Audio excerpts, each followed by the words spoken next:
సహోదరి సహోదరులారా, ముందుగా పునీత యోధా గారి 60 రోజుల ప్రార్థనాంజలిలో 2వ రోజునకు స్వాగతం సుస్వాగతం. నిన్న మనం పునీత యోధా తద్దయ్య గారు ఎక్కడ పుట్టారు, అతని యొక్క తల్లిదండ్రులు ఎవరు, ఆయన ఎప్పుడు పుట్టాడు అనే అంశం గురించి తెలుసుకున్నాం. ఈనాడు యోధా అనే పదానికి ఉన్నటువంటి ప్రాముఖ్యత ఏంటి అనే విషయాన్ని గూర్చి మనం తెలుసుకుందాం. పూర్వ వేద కాలంలో యోధా అనే పేరునకు చాలా ప్రాముఖ్యత ఉండేది. చాలా గొప్ప గొప్ప వ్యక్తులందరూ కూడా ఈ యొక్క పేరును ధరిస్తూ ఉండేవారు.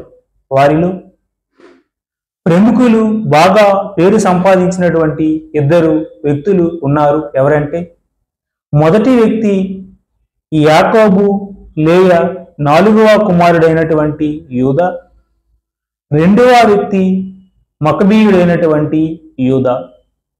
వీరిద్దరి గూర్చి తెలుసుకునే ముందు మనం పూర్వ నిబంధనలో యోధా అనే పదానికి ఎంత ప్రాముఖ్యత ఉంది అని ఒకసారి మనం చూసుకున్నట్లయితే, ఇజ్రాయేలీల 12 గోత్రాలలో ఈ యొక్క యోధా అనేది ఒక చాలా ప్రాముఖ్యత కలిగినటువంటి గోత్రం. ఎందుకంటే ఈ గోత్రము ద్వారానే దావీదు, సొలొమోను, తర్వాత కాలంలో మన రక్షకుడైనటువంటి యేసుక్రీస్తు కూడా వచ్చి ఉన్నారు.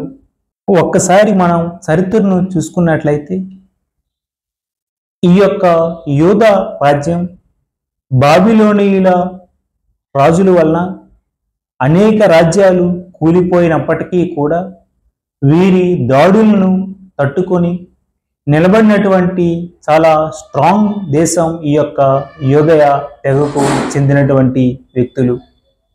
మనం ఇంతవరకు పూర్వ నిబంధనలు లేకపోతే పాత నిబంధనలు యోధా అనే పేరునకు ప్రాముఖ్యతను గురించి తెలుసుకున్నాం. ఇప్పుడు యోధా నామము యొక్క ప్రాముఖ్యతను ఒక్కసారి మనం చూసుకున్నట్లయితే, యోధా అనే పేరు యెహూదా అనే హీబ్రూ పదము నుండి వచ్చినది. అంటే అర్థం ఏమిటి అనంటే, నేను ప్రభువును స్తుతిస్తాను లేక ప్రభువు స్తుతింపబడునుగాక అనే అర్థాలు ఉన్నాయి. ఆంగ్లేయులు ఈ యొక్క యోధా పదాన్ని జూడ్ అని, గ్రీకులు ఈ యొక్క యోధా పదాన్ని యోధాసు అని, ఇలా డిఫరెంట్ పేర్లతో యోధా గారిని పిలుస్తూ ఉండేవారు. ప్రీతమ సహోదరి సహోదరులారా, మనం నిన్న ఆయన జననం, తల్లిదండ్రులు, ఆయన ఎప్పుడు పుట్టారు అనే అంశాల గురించి తెలుసుకున్నట్లయితే, ఈరోజు యోధా అనే పదానికి పాత నిబంధనలో ప్రాముఖ్యత ఏంటి అనే విషయాన్ని గురించి తెలుసుకున్నాం. రేపు నేను చెప్పాను కదా, ఈరోజు యోధా వంశంలో 2 గొప్ప వ్యక్తులని. ఆ యొక్క 2 గొప్ప వ్యక్తుల్లో ఒక వ్యక్తి కోసం రేపు తెలుసుకుందాం. యోధా గారు మేము అందరినీ దీవించి ఆశీర్వదించునుగాక. ఆమేన్.